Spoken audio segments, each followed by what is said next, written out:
It doesn't happen all at once. But one day, you look around and you realize that your staff just doesn't seem to care like they used to. There's no major moral failures. There's no walkouts. It just feels like a slow drain of energy and passion and ownership. What do you do? Today on the Healthy Church Staff Podcast, we're going to name the signs of frustration fatigue and show how you can restore some health and clarity and motivation to your team. Hi there, my name is Todd Rhoades, one of the co-founders over at chemistrystaffing.com and your host right here on the Healthy Church Staff Podcast. All right, today we're going to talk, it's just you and me here, so let's talk about this, right? You didn't lose people on your team to a scandal or to a resignation letter. Truth is, you lost them to silence, the shrugged shoulders, the low-grade apathy, and this is what I like to call frustration fatigue. And if you lead a team, you need to know the signs, and you need to know how to turn it around. All right, let's talk about frustration fatigue. It's the slow burn of disengagement. And frustration fatigue, it builds quietly over time. There's missed deadlines. Maybe there's some lukewarm ideas that just aren't as sharp as they used to be. Maybe there's fewer questions, less pushback, less ownership, more task checking.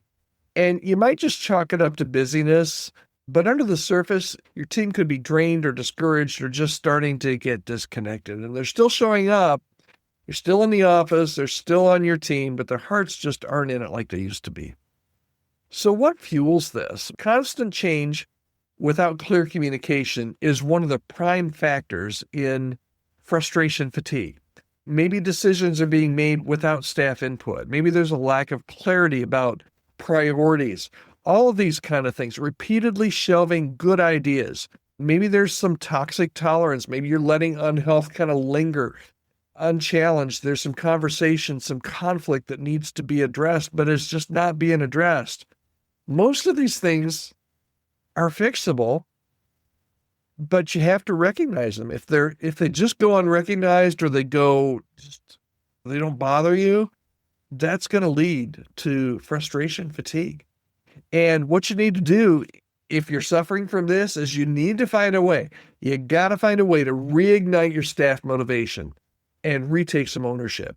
And that begins with clarity. What matters most right now? You got to bring clarity. You've got to bring some collaboration. Invite staff back into decisions that affect their world. Don't just make the decisions out of roteness, that you just making decisions because you got to make a decision. Include people in that. And then we talk about this quite often on the podcast. Churches, man, we just don't know how to celebrate.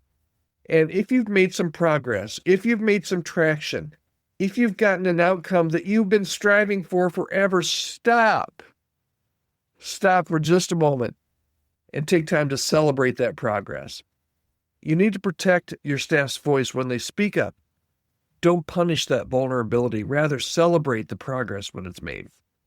Now, the goal isn't hype, okay? We're not asking you to hype up anything just to get some false excitement. The goal is trust. If you can rebuild trust, then engagement is going to follow, and that frustration fatigue is going to go away a lot quicker than what you think it will. All right, here's the final thought for today. Here's the big idea. Frustration fatigue is not inevitable, but it is contagious. Catch it early, lead with empathy, restore the passion that your team once had, and you will kick frustration fatigue in the butt. I hope this is helpful today. I'd love to hear from you. What's one thing you've seen help re-engage a discouraged team? I'd love to hear from you. Send me your comment, podcast@chemistrystaffing.com. All right, we'll be back here again if you're listening to this on Friday. Hope you have a great weekend. Otherwise, we will be right back here. Come and join me for the next episode right here on the Healthy Church Staff Podcast. Have a great day.